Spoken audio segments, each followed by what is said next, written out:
Hey y'all, let's make brunch for that man and them kids. We having crab stuffed lobster tails, grits with a creamy garlic sauce, and some cheddar bay biscuits, baby. I went ahead and gathered all my ingredients so we can go ahead and get started. I'm cooking in here today.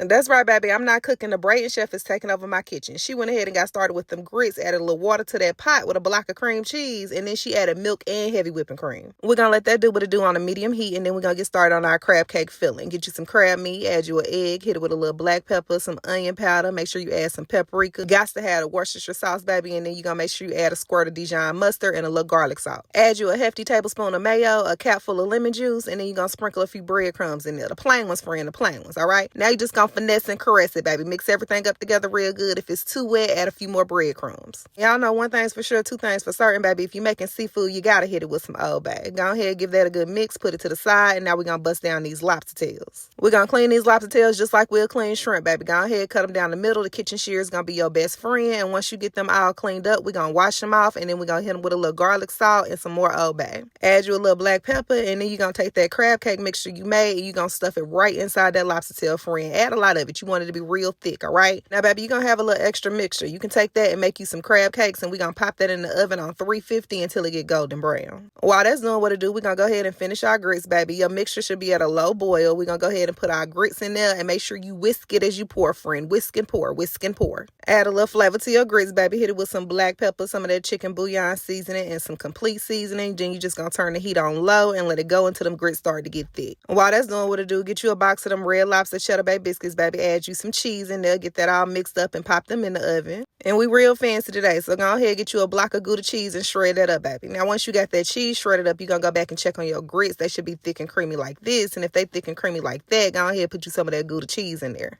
And baby, I told y'all we fancy today. So along with that Gouda, we're going to add some of that Kerrygold bougie butter, and then we're going to give it a good mix. And the grit's going to be good and ready to go. Y'all see that pan good and seasoned, baby. That's how you know she know how to cook. Melt you down some of that bougie butter, add you some heavy whipping cream and a whole heap of garlic, okay? Sprinkle it with a little Old Bay and some black pepper. Add you a little Parmesan cheese in there. Mix everything up together and let it cook on a low heat until it starts to get thick. When them biscuits come out the oven, go ahead, brush them with a little butter, baby. And you're going to do the same thing to your lobster tail and crab mixture, okay? Put some butter on top of that. Now it's time to plate it up, baby. Go ahead, get you some of them thick and creamy grits. Add your lobster tails right on top. Hit it with some of that garlic sauce. And when you see it running down the side like that, that's how you know it's real. Now all you got to do is add you one of them biscuits on the side, stick a fork in it, and you can call that man and them kids and tell them to come eat because brunch is served. Bye, y'all.